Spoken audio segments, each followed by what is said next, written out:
बिस्मिल्लाहिर्रहमानिर्रहीम। अस्सलाम वालेकुम। Welcome to Superior Group of Colleges Dera Ghazi Khan campus. हम बेटा आज जो है सातवें चैप्टर का लेक्चर नंबर 8 कंटिन्यू करेंगे। हम हाइब्रिडाइजेशन की टाइप्स को डिस्कस कर रहे थे। दो टाइप्स को हम ऑलरेडी डिस्कस कर चुके हैं, जबकि लास्ट टाइप को हम आज कंटिन्यू करेंगे। देखिए बेटा, सबसे पहले ये देखें कि कार्बन की जो कन्फिग्रेशन है वो 1s2, 2s2 और 2p2 होती है। तो इसमें 2s और 2p वैलेंस शेल के ऑर्बिटल्स हैं, और यही मिक्सिंग के अंदर या बॉन्ड बनाने के अमल के अंदर जो है वो शामिल होते हैं।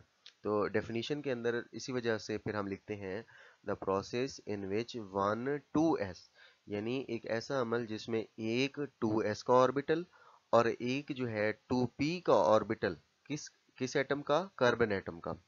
तो इसमें बेटा एक s और एक p का ऑर्बिटल जिनका नाम 2s और 2p होता है, आपस में मिक्सिंग शो करते हैं, और इस तरह से वो नए डीजेनरेट ऑर्बिटल के बारे में आपको पता है, the orbitals which have same energy.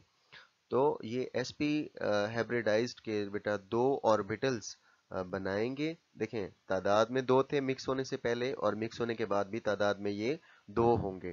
तो इस तरह की जो हाइब्रिडाइजेशन है बेटा वो कहलाती है sp हाइब्रिडाइजेशन। इसमें एंगल जो है वो 180 का होता है। तो देखें, ग्राउंड स्टेट की कन्फिग्रेशन आपको पता है। एक्साइटेड स्टेट वाली भी हम बार बार रिपीट कर रहे हैं कि 2s में से एक इलेक्ट्रॉन प्रमोट होकर एम्प्टी या खाली 2pz के अंदर चला जाएगा, और इस तरह से 2s 2px 2py और 2pz सब के अंदर एक एक इलेक्ट्रॉन मौजूद हो सकता है। फिर हाइब्रिडाइज्ड फॉर्म में बेटा एक s और एक p आपस में इंटरमिक्सिंग शो करेंगे, और इनकी इंटरमिक्सिंग से दो sp हाइब्रिड ऑर्बिटल्स बनेंगे, जबकि इसका 2py और 2pz वो अनहाइब्रिडाइज्ड रहेंगे। वो इस हाइब्रिडाइजेशन के अंदर या इस इंटरमिक्सिंग के अंदर पार्टिसिपेट नहीं करेंगे। जो यही जो है py और pz, जिस तरह से हमने sp2 के केस में देखा था, एक pz रह गया था तो उसने एक पाई बॉन्ड बनाया। यहाँ पर दो p के अनहाइब्रिडाइज्ड ऑर्बिटल्स रह गए, तो ये दो पाई बॉन्ड्स जो हैं वो बनाएंगे।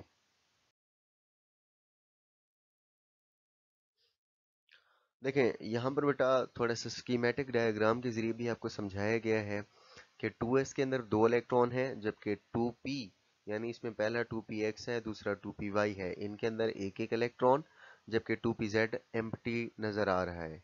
एक्साइटेड स्टेट में बेटा इसी 2s में से एक इलेक्ट्रॉन प्रमोट होकर आखिरी एम्प्टी 2pz के अंदर इलेक्ट्रॉन चला जाएगा।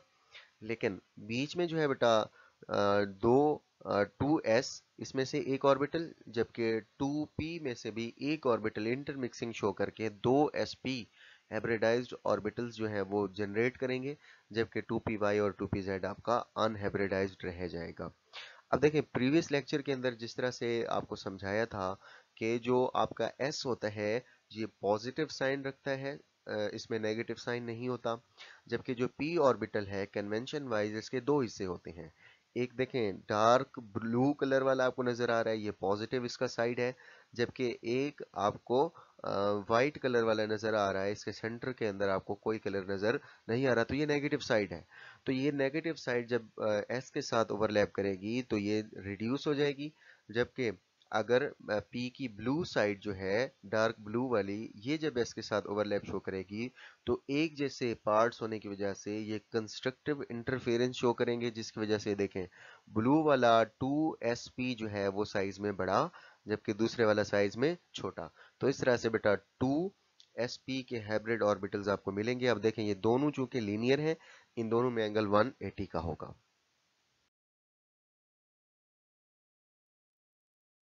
अच्छा बेटा, sp हाइब्रिडाइजेशन के अंदर बेटा आपका एक s और एक p तो इन्वॉल्व हो जाता है, लेकिन p के दो ऑर्बिटल्स अनहाइब्रिडाइज्ड रह जाएंगे, जिन्हें हमने नाम दिया था 2py और 2pz का।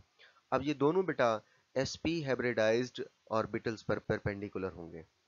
इथाइन मॉलिक्यूल इसी दो 2sp हाइब्रिडाइजेशन से जो है कार्बन एटम्स की उससे बनेगा।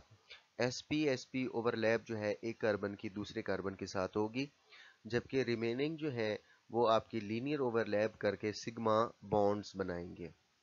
देखें कैसे, द टू और hybridized p orbitals on a carbon atom will overlap separately with the p orbitals of other carbon atom। कि जो आपके अनहाइब्रिडाइज्ड p ऑर्बिटल्स रह गए थे एक कार्बन के ऊपर, तो जब दो कार्बन एक दूसरे के साथ बॉन्ड बनाएंगी तो हर कार्बन के ऊपर दो अनहाइब्रिडाइज्ड p के ऑर्बिटल मौजूद होंगे। यानी एक के पास 2py 2pz होगा और दूसरे कार्बन के पास भी बेटा 2py 2pz होगा।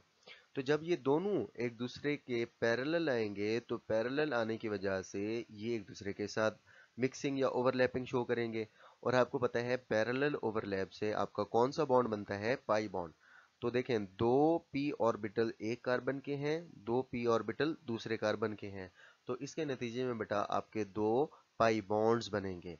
अब ये जो पाई बॉन्ड है कार्बन एटम के ऊपर, ये बहुत ज्यादा इलेक्ट्रॉनिक क्लाउड को यहाँ पर सेपरेट कर देगा, जिसकी वजह से हर कार्बन एटम इन पाई इलेक्ट्रॉनिक क्लाउड्स को अपनी तरफ अट्रैक्ट करने की कोशिश करेगा, जिसकी वजह से क्या होगा बेटा, बॉन्ड की शॉर्टनिंग हो जाएगी, बॉन्ड जो है वो आपका रिड्यूस हो जाएगा।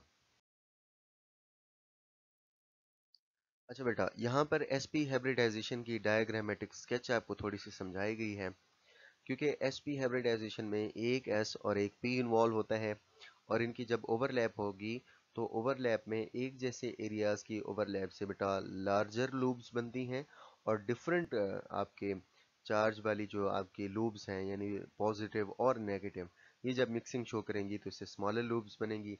लेकिन अगर स्ट्रक्चर डिटरमाइन करनी है तो उसमें हमें बड़ी लूप्स का ही सहारा लेना पड़ता है, छोटी लूप स्ट्रक्चर को डिटरमाइन करने के लिए इतना ज़्यादा कंट्रीब्यूशन परफॉर्म नहीं करती। तो इस वजह से बेटा देखिए दोनों लूप्स जो हैं वो एक दूसरे के साथ कनेक्ट होने के बाद दोनों में एंगल 180 का बन गया।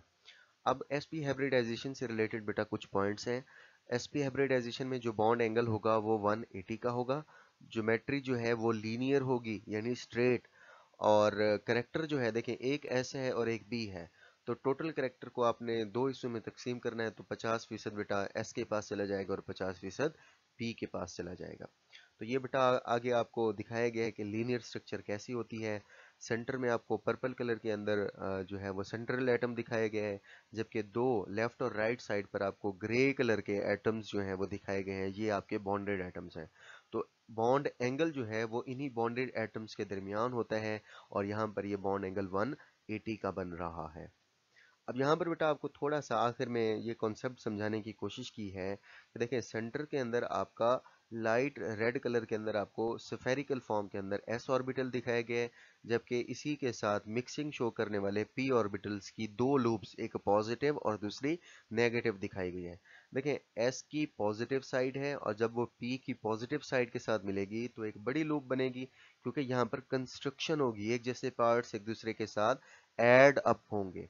जबकि इसी p ऑर्बिटल का ग्रीन साइड वाला जो है बेटा नेगेटिव पार्ट जब इसी s के साथ मिलेगा तो इनका वॉल्यूम जो है वो थोड़ा सा रिड्यूस हो जाएगा, क्योंकि यहाँ पर रिडक्शन होती है, यहाँ पर साइज जो है वो एडिशन शो नहीं करता, और इससे बेटा आपका sp है। अच्छा जी, इसी चीज को आगे जो है वो डिफरेंट कलर्ड स्कीम के साथ आपको समझाने की कोशिश की गई है।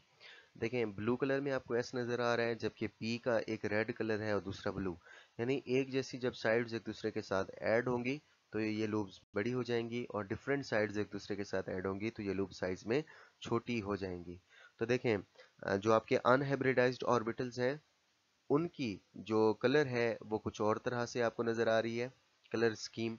इसी तरह से जो आपके हाइब्रिडाइज्ड ऑर्बिटल्स हैं इनकी कलर स्कीम को और कलर से यानी येलो कलर से दिखाया गया है। तो ये डायग्राम तो बिल्कुल वैसे ही है, लेकिन इसमें नई चीज़ क्या है, ये कलर स्कीम के जरिए आपको ज़रा समझाने की कोशिश की गई है कि भाई इनमें ओवरलैप किस तरह से होती है। अच्छा बेटा, इसमें देखें कार्बन जो है जिसने दो sp हाइब्रिडाइज्ड ऑर्बिटल्स बनाए थे, तो देखें एक कार्बन का पर्पल कलर वाला sp हाइब्रिडाइज्ड ऑर्बिटल और दूसरी कार्बन का भी sp हाइब्रिडाइज्ड ऑर्बिटल, इनकी सेंटर वाली लूप्स एक दूसरे के साथ लीनियर ओवरलैप करके सिग्मा बॉन्ड बना रही हैं, जबकि जो इनकी टर्मिनल एंड्स हैं यहाँ से एक एक हाइड्रोजन इनके साथ लीनियर ओवरलैप करके एक एक सिग्मा बॉन्ड बना लेगा। अब इनके दो p वाले जो ऑर्बिटल्स थे, एक पी वाई और दूसरा पी जेड, ये इसमें रह गए थे। अब ये दोनों एक दूसरे के साथ पैरेलल ओवरलैप करके दो पाई बॉन्ड्स यहाँ पर बना लेंगे। तो यहाँ पर बेटा टोटल जो आपके बॉन्ड्स होंगे वो 5 होंगे, जिनमें से 3 सिग्मा होंगे, 2 हाइड्रोजन वाले और एक कार्बन वाला, जबकि 2 अनहाइब्रिडाइज्ड ऑर्बिटल की वजह से 2 आपके पाई बॉन्ड्स बनेंगे। तो ये देखें नेक्स्ट डायग्राम में आपको यही चीज जो है वो शो की गई है। along द पी एक्स जो है आपके एस पी हाइब्रिडाइज्ड ऑर्बिटल्स हैं, जबकि along पी वाई और पी जेड किसी किस्म की ओवरलैपिंग यहाँ पर शो नहीं हो रही, तो ये आपके अनहाइब्रिडाइज्ड हैं। ये भी फर्दर बॉन्ड बनाएंगे और बॉन्ड बनाने के बाद ये पाई इलेक्ट्रॉनिक क्लाउड प्रोड्यूस करेंगे पी वाई और पी जेड, जबकि एस पी जो है ये कार्बन कार्बन के साथ भी बॉन्ड बना सकता है या कार्बन हाइड्रोजन के साथ भी लीनियर ओवरलैप के जरिए आपका सिग्मा बॉन्ड प्रोड्यूस करेगा। अच्छा आप देखें ये आपको सेंटर के अंदर एक सिग्मा बॉन्ड दिखाया गया है बड़ी लाइन के अंदर, जबकि इसके ऊपर और नीचे आपको दो लाइंस नजर आ रही हैं। ये असल में आपके पाई बॉन्ड को इंडिकेट कर रही हैं। देखें डायग्राम में आपको नजर आ रहा होगा कि कार्बन कार्बन के साथ लीनियर ओवरलैप है, ये सिग्मा बॉन्ड है, और राइट और लेफ्ट साइड पर भी कार्बन और हाइड्रोजन के दरमियान लीनियर ओवरलैप से सिग्मा बॉन्ड है। जबकि देखिए ब्लू कलर में और आपको इंडिगो कलर के अंदर पाई इलेक्ट्रॉनिक क्लाउड नजर आ रहा है, और ये इनकी पैरेलल ओवरलैप से क्या हुआ है, बना है बेटा। और इसमें इस तरह से आपके एक कार्बन के ऊपर 3 बॉन्ड्स हैं। कैसे?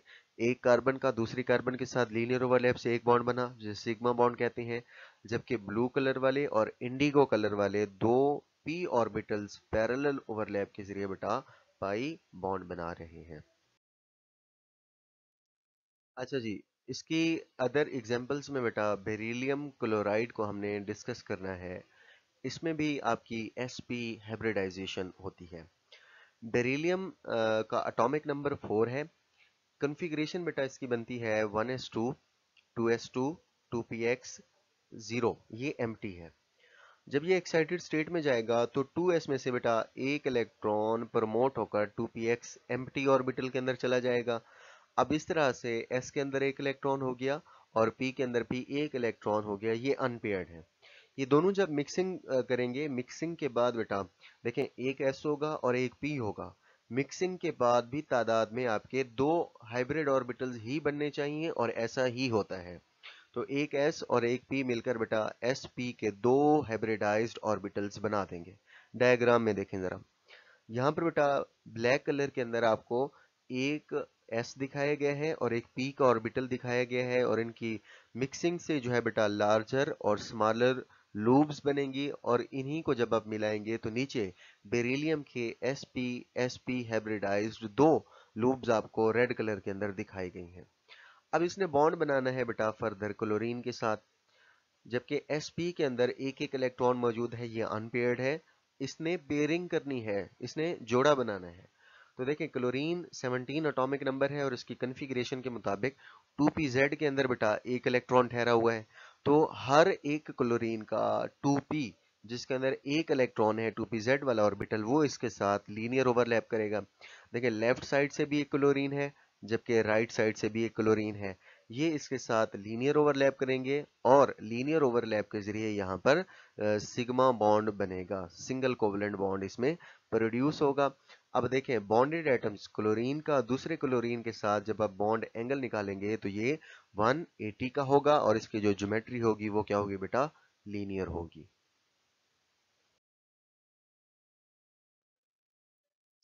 आखिर में बेटा अब इससे रिलेटेड एक्टिविटी है कि इथाइन मालिक्यूल के अंदर या एसिटाइलिन के अंदर कार्बन की जो हाइब्रिडाइजेशन होती है वो कौन सी होती है। बेटा अभी हमने पढ़ा है, वो उम्मीद काफी है कि आपको इसका जवाब समझ आ गया होगा। फिर है जी कि sp हाइब्रिड ऑर्बिटल्स के दरमियान बॉन्ड एंगल कितने का होता है, ये भी अभी हमने डिस्कस किया, पूरे लेक्चर में थ्रू आउट डिस्कस करते रहे हैं हम। उसके बाद है जी कि p करेक्टर sp हाइब्रिडाइजेशन में कितना होगा, ये भी बेटा हमने डिस्कस कर लिया हुआ है। शार्ट क्वेश्चन है इससे रिलेटेड कि sp हाइब्रिडाइजेशन क्या होती है और एसिटाइलिन की स्ट्रक्चर दें। एसिटाइलिन का दूसरा नाम क्या है बेटा, इथाइन होता है। तो यहाँ पर आपने इसकी स्ट्रक्चर को ड्रॉ करना है। लास्ट में है जी draw the shapes of beryllium chloride. Hybridization approach को यूज करते हुए बेरिलियम क्लोराइड की शेप को ड्रॉ करें। उम्मीद है बेटा आपको आज का लेक्चर समझ आ गया होगा। अगर आपको नहीं समझ आया या कोई भी पॉइंट आपका मिस हो गया है तो आप बेटा कमेंट सेक्शन के अंदर अपना क्वेश्चन ड्रॉप कर दें, आपको इसका आंसर मिल जाएगा। अपना बहुत सारा ख्याल रखिएगा। अल्लाह हाफिज।